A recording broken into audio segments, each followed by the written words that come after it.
नमस्कार। हम टेरिडोफाइट्स में स्टील सिस्टम पढ़ रहे हैं या रंभतंत्र। पिछले क्लास में हमने प्रोटो स्टील के बारे में पढ़ा था। आज हम जो सेकेंड टाइप है साइफोनो स्टील, उसके बारे में पढ़ेंगे, या इसको नाल रंभ भी कहा जाता है। देखिए, प्रोटो स्टील में हमने देखा था कि जो प्लांट्स है उसके बाहर की तरफ फ्लोएम उपस्थित रहते हैं, जिसके अंदर केंद्रीय भाग में जाइलम पाए जाते हैं। तो इस टाइप के स्टील को हमने प्रोटो स्टील नाम दिया था। तो इस प्रोटो स्टील में दो मुख्य परिवर्तन होते हैं जिससे साइफोनो स्टील का निर्माण होता है। दो मुख्य परिवर्तन क्या है? पहला परिवर्तन होता है कि जाइलम के अंदर कोर्टेक्स टिश्यूज का निर्माण होता है। ठीक है, जाइलम के अंदर कोर्टेक्स का निर्माण होता है जिसे हम पित्त कहते हैं, या इसमें पेरेन्काइमा टिश्यूज है उसका निर्माण होता है जिसे हम पित्त कहेंगे। दूसरा होता है इसमें लीफ गैप का निर्माण होता है। ठीक है, ये दो मुख्य परिवर्तन होते हैं प्रोटो स्टील में जिससे साइफोनो स्टील का निर्माण होता है। देखिए, लीफ गैप क्या होता है कि जो तने का जो केंद्रीय भाग होता है, ये जो स्ट्रैंड है, इससे जब लीफ ब्रांचेज निकलती है, उन लीफ ब्रांचेज में जब सेंट्रल स्टैंड से एक ब्रांच अलग से निकलती है वेस्कुलर टिश्यू से, जो लीफ की तरफ जाती है, तो उससे ऊपर वाले भाग में एक गैप उत्पन्न हो जाता है जिसे हम लीफ गैप कहते हैं। क्योंकि ये जो कंटिन्यूस चैनल है ये धीरे धीरे ये लीफ की तरफ मुड़ जाता है और ये वापस यहाँ से कंटिन्यूस रहता है इस तरीके से। ठीक है, तो यहाँ पे जो ये गैप उत्पन्न होता है, यदि हम इसका क्रॉस सेक्शन करते हैं, यहाँ से इसकी यदि हम अनुप्रस्थ काट देखेंगे तो ये इस तरह की इसमें हमें संरचना दिखाई देती है।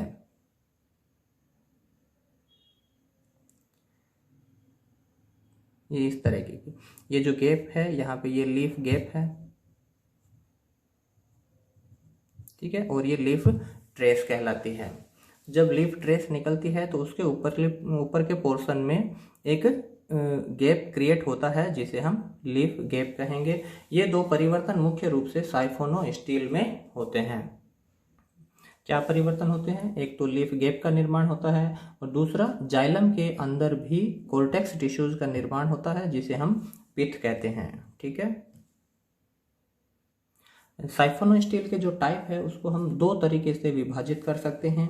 पहला जो विभाजन होता है वो फ्लोएम की स्थिति के आधार पे होता है। फ्लोएम की स्थिति के आधार पर जो साइफोनो स्टील है वो दो टाइप के होते हैं। पहला टाइप है एक्टोफ्लोइक,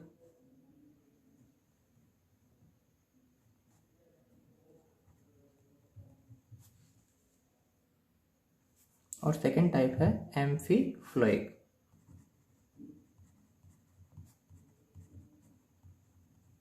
साइफोनो स्टील दो टाइप्स के स्टील हो सकते हैं। एक्टोफ्लोइक जिसमें केवल फ्लोएम है वो बाहर की तरफ उपस्थित रहता है, जबकि एम्फीफ्लोइक साइफोनो स्टील है जिसमें जाइलम के दोनों तरफ है वो फ्लोएम पाया जाता है, तो उसे हम एम्फीफ्लोइक साइफोनो स्टील कहते हैं। देखिए, इसकी संरचना इस प्रकार से होती है। बाहरी भाग में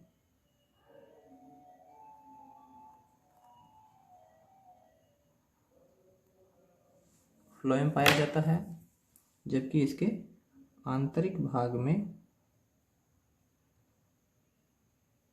जाइलम उपस्थित रहता है। ठीक है, और केंद्रीय भाग में पित्त प्रेजेंट है।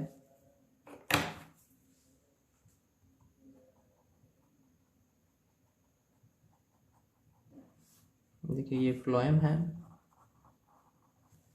ये जाइलम, और ये केंद्रीय भाग पित्त है। तो इस तरह की यदि संरचना होती है तो उसे हम एक्टोफ्लोइक साइफोनो स्टील कहते हैं, जिसमें फ्लोएम बाहर की तरफ उपस्थित है, जाइलम अंदर की तरफ उपस्थित है। लेकिन यदि फ्लोएम है वो दोनों तरफ उपस्थित रहें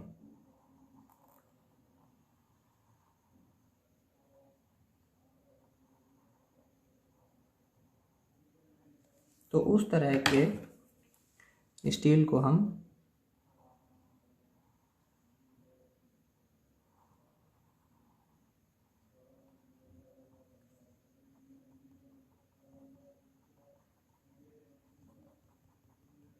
एम्फीफ्लोइक साइफोनो स्टील कहेंगे। इस तरह के स्टील में देखिए जाइलम के दोनों तरफ, अंदर की तरफ और बाहर की तरफ, दोनों तरफ फ्लोएम उपस्थित है। इस कारण इसे हम एम्फीफ्लोइक साइफोनो स्टील कहते हैं। और इसका केंद्रीय भाग ये पित्त है, इसके अंदर और बाहर फ्लोएम उपस्थित है, और ये आंतरिक भाग है वो जाइलम है ये। ठीक है, इस तरह के स्टील को हम एम्फीफ्लोइक स्टील कहेंगे। सेकंड क्लासिफिकेशन होता है लीफ गैप की संख्या के आधार पर। लीफ गैप के आधार पर भी साइफोनो स्टील है वो दो टाइप के होते हैं। पहला टाइप है सोलेनो स्टील और दूसरा टाइप है डिक्टियो स्टील।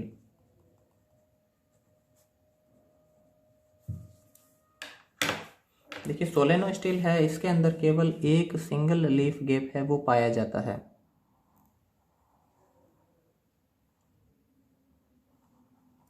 जो हमने एक्टोफ्लोइक टाइप का स्टील बनाया है वो, ये दोनों ही स्टील एक्टोफ्लोइक या एम्फीफ्लोइक हो सकते हैं, लेकिन इनमें क्या होता है एक सिंगल लीफ गैप है वो पाया जाता है। इसमें जो लीफ गैप होते हैं वो एक दूसरे के ऊपर ओवरलैप भी नहीं होते हैं, ये इनका मुख्य लक्षण है। और इस तरीके से इनमें हमें अलग से ये लीफ ट्रेस है वो दिखाई देते हैं। ठीक है, तो इस टाइप के स्टील को हम सोलेनो स्टील कहते हैं। यदि एक से ज़्यादा लीफ गैप उपस्थित होते हैं तो उस कंडीशन में डिक्टियो स्टील का निर्माण होता है। तो डिक्टियो स्टील में क्या होता है कि लीफ गैप होते हैं वो एक से ज़्यादा उपस्थित रहते हैं। तो इसमें जो स्टील होता है वो छोटे छोटे टुकड़ों में इस तरीके से टूट जाता है, विभाजित हो जाता है।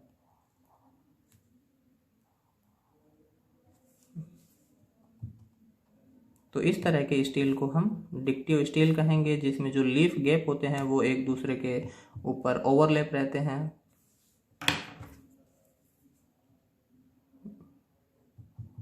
जाइलम और फ्लोएम के पैचेज है वो एक साथ ही रहते हैं। तो इस प्रकार के स्टील को हम डिक्टियो स्टील कहेंगे। तो इसके अंदर जो हमें छोटी छोटी यूनिट के रूप में, पैचेज के रूप में ये दिखाई देते हैं। इस तरह से जो ये एक कंप्लीट यूनिट है, ये इस यूनिट को मैरी स्टील कहा जाता है, क्योंकि ये भी अपने आप में एक स्टीलर सिस्टम की तरह दिखाई देता है। ये छोटी स्टील है जिसे हम मैरी स्टील कहते हैं। डिक्टियो स्टील में एक सिंगल यूनिट को मैरी स्टील कहते हैं। ठीक है, ये तने का केंद्रीय भाग है। यदि हम तने की बाहरी संरचना बनाएं तो इस तरह से ये बाहरी आउटर एपिडर्मिस, फिर कोर्टेक्स रीजन होता है, ये एपिडर्मिस है, ये इसका कोर्टेक्स भाग है, और ये आंतरिक पित्त रीजन होता है जो भी कोर्टेक्स टिश्यूज का बना होता है, पेरेन्काइमा टिश्यूज का बना होता है। तो इसके अलावा एक टाइप स्टील का और हो सकता है, जैसे हमने ये डिक्टियो स्टील देखी है जिसमें छोटी छोटी ये मैरी स्टील के रूप में विभाजित रहती है, जो एक रिंग लाइक संरचना में ये उपस्थित रहते हैं। यदि इसमें एक से ज़्यादा रिंग उपस्थित होती है तो उसे हम पॉलीसाइक्लिक स्टील कहेंगे। ठीक है, ये एक साइक्लिक संरचना में प्रेजेंट है। यदि एक से ज़्यादा ये चक्र के रूप में पाई जाती है तो उसे हम पॉलीसाइक्लिक स्टील भी कहते हैं। ठीक है, तो ये जो प्रोटो स्टील हमने पिछली क्लास में देखा था, आज हमने साइफोनो स्टील के टाइप पढ़े हैं, जो एक्टोफ्लोइक या एम्फीफ्लोइक हो सकती है, सोलेनो स्टील हो सकती है, या डिक्टियो स्टील टाइप की हो सकती है। जो टेरिडोफाइट्स है, जो हायर टेरिडोफाइट्स है, जिन्हें हम फर्न कहते हैं, उनमें मुख्य रूप से ये डिक्टियो स्टील या सोलेनो स्टील के रूप में स्टील पाई जाती है, जैसे टेरिस है, ओफियोग्लोसम है, इनमें ये डिक्टियो स्टील के रूप में प्रेजेंट रहती है। Thank you.